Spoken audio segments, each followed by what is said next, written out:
দুর্গাদাস স্মৃতি সংঘ প্রেজেন্টস পঞ্চম বেদ।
তুমি শুরু করো।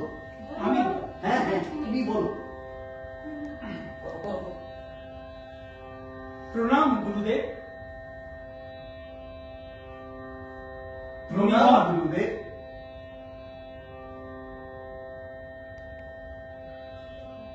প্রণাম গুরুদেব। তথাস্তু। তোমাদের সদল বলে আগমনের হেতু? গুরুদেব, আমরা বেদ চর্চা করতে গিয়ে দেখলাম আমাদের মনের মধ্যে বেশ কিছু প্রশ্নের উদয় হচ্ছে, যা আমরা নিজেরা সমাধান করতে পারছি না। অতি উত্তম, একেবারে সঠিক প্রশ্ন। মনের মধ্যে প্রশ্নের উদয় না হলে সে শিক্ষা পূর্ণতা লাভ করে না। প্রশ্নের সমাধান আনে জ্ঞানের গভীরতা। ঠিক ঠিক গুরুদেব। বলো, তুমি কিছু বলবে? হ্যাঁ গুরুদেব। বলো। গুরুদেব, ঋক, সাম, যজুর ও অথর্ব এই চার বেদের পরে এলো নাট্যবেদ। তো এই নাট্যবেদ অধ্যয়ন করতে গিয়ে আমার মনে বেশ কিছু প্রশ্ন এসেছে গুরুদেব। নির্দ্বিধায় বলবৎস তোমার প্রশ্ন। গুরুদেব, এই নাট্যবেদ বা নাট্যশাস্ত্র এর উৎপত্তি কিভাবে বা এর উদ্দেশ্যটাই বা কি? নাটকের সঙ্গে যেমন আমাদের জীবনের সম্পর্ক, তেমনি নাট্য শিল্পের সঙ্গে, এই সৃষ্টির সঙ্গে আমাদের জীবনের সম্পর্ক আছে। এটা বুঝতে গেলে আমাদের জানতে হবে নাট্যবেদের সৃষ্টির ইতিহাস। বলুন। তবে শোনো, সত্য ত্রেতা যুগের অবসানের পরে মানুষের মধ্যে লোভ অত্যন্ত প্রকট হয়ে দেখা দিল। মানুষে মানুষে বিভেদ সৃষ্টি হলো। ক্ষুদ্র স্বার্থের জন্য হিংসা হানাহানি উত্তরোত্তর বাড়তে থাকলো। এই অবস্থায় দেবরাজ ইন্দ্র অত্যন্ত বিচলিত হলেন। যে কি অবস্থা, এটা উপশমের কি উপায়? কিন্তু তিনি কোনো উপায় বার করতে পারলেন না। তারপর কি হলো গুরুদেব? তখন তিনি ব্রহ্মার কাছে গেলেন। ব্রহ্মার কাছে ব্রহ্মার শরণাপন্ন হয়ে তাকে বললেন, হে দেবশ্রেষ্ঠ, আপনি তো সর্বজ্ঞ, আপনি তো সবই জানেন। মর্তে এখন কি অরাজকতা চলছে, মানুষের মধ্যে নৈতিকতা নেই, নৈতিকতার এই কি অদক্ষত। তখন ব্রহ্মা কি জানালেন? ব্রহ্মা জানালেন, ইন্দ্র, আমি তো সর্বজ্ঞ, আমি সবই অবহিত আছি, কিন্তু তোমার এখানে আগমনের হেতু? তখন দেবরাজ ইন্দ্র কি বললেন গুরুদেব? দেবরাজ ইন্দ্র বললেন ব্রহ্মাকে, হে দেবশ্রেষ্ঠ, একটা অন্তত উপায় বার করুন, যার ফলে মানুষের মধ্যে আবার নৈতিকতা ফিরিয়ে আনা যায়, আনাহানি বন্ধ হয়।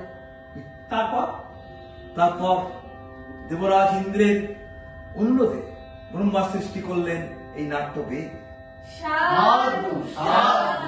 তাহলে গুরুদেব, আমরা তো সকলেই জানি যে বেদই হলো সমস্ত জ্ঞানের আধার।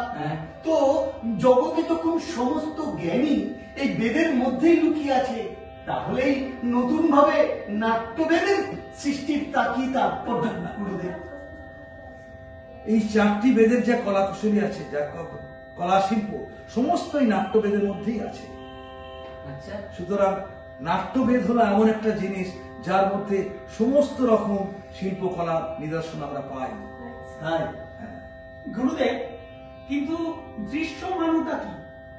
না, সেটা একটা অন্য ব্যাপার। যখন ব্রহ্মাকে বললেন যে গুরুদেব একটা উপায় বার করুন, ব্রহ্মা তখন বলেছিলেন ইন্দ্রকে যে হ্যাঁ, একটা উপায় হতে পারে, একটা উপায় মাত্র আছে, সেটা হলো দৃশ্যমানতা। হ্যাঁ, সেই দৃশ্যমানতা হচ্ছে দৃশ্যমানতা এবং শ্রবণ শক্তির সাহায্যে নৃত্য, গীত এবং কাব্য সৃষ্টির সমন্বয়ে মানুষের মধ্যে প্রচার কার্য চালাতে হবে। এবং এটাই মানব জাতিকে তার অর্থ, লোভ, কাম এবং মোক্ষের দিকে এগিয়ে নিয়ে যাবে। গুরুদেব, আপনার এই কথাগুলো গানের ভাষায় বোঝাতে পারবেন? তাহলে একটা গান তোমাদের শোনাতে হবে। কুন্দেন্দু তুষারহার ধবলা या शुभ्रवस्त्रावृता या वीणावरदण्डमण्डितकरा। তোমরা শুনলে গানটি, বলো তো এটা কোন বেদের গান? সামবেদের গান গুরুদেব। বাহ, উত্তম! তোমাদের বিদ্যা শিক্ষার অগ্রগতি দেখে আমি অতীব প্রীত। তা বলো তো, তোমরা তাহলে জেনেছো যে ঋগ্বেদই হলো আসল আদি বেদ। এই ঋগ্বেদের পরে সৃষ্টি হয়েছে সামবেদ, যজুর্বেদ এবং অথর্ববেদ। এই সামবেদ থেকে এলো গান, অভিনয় এলো যজুর্বেদ থেকে, এবং রস এলো অথর্ববেদ থেকে। গুরুদেব, আমার এখানে একটি প্রশ্ন ছিল। বলো বচ্ছে, তোমার প্রশ্ন তুমি বলো।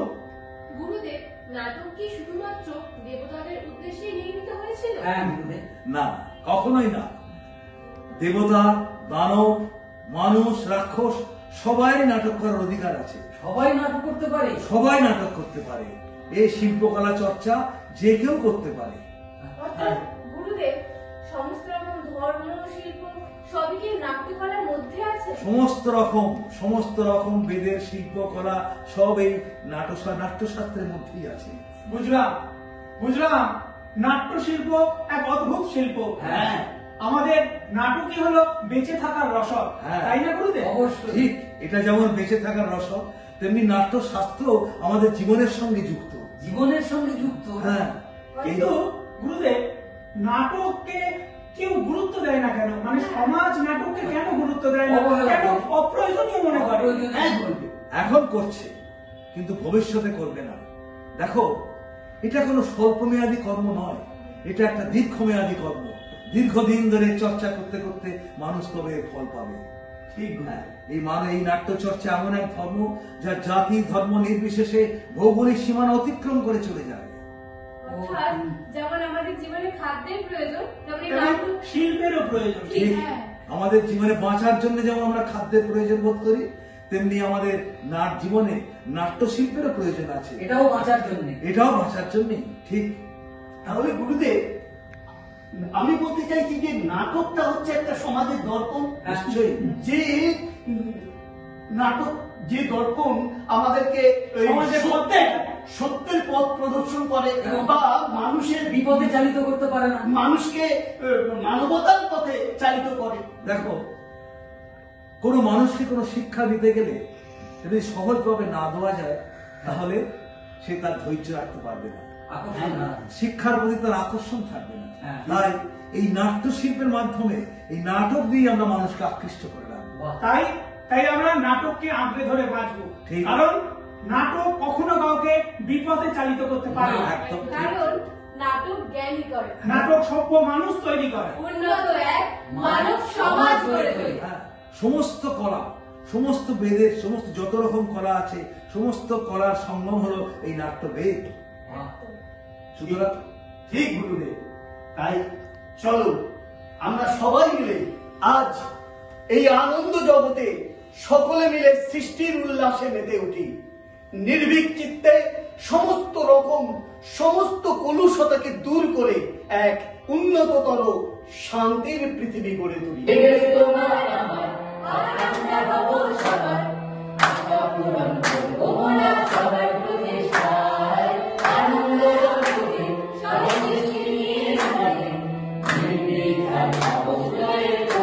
Bye.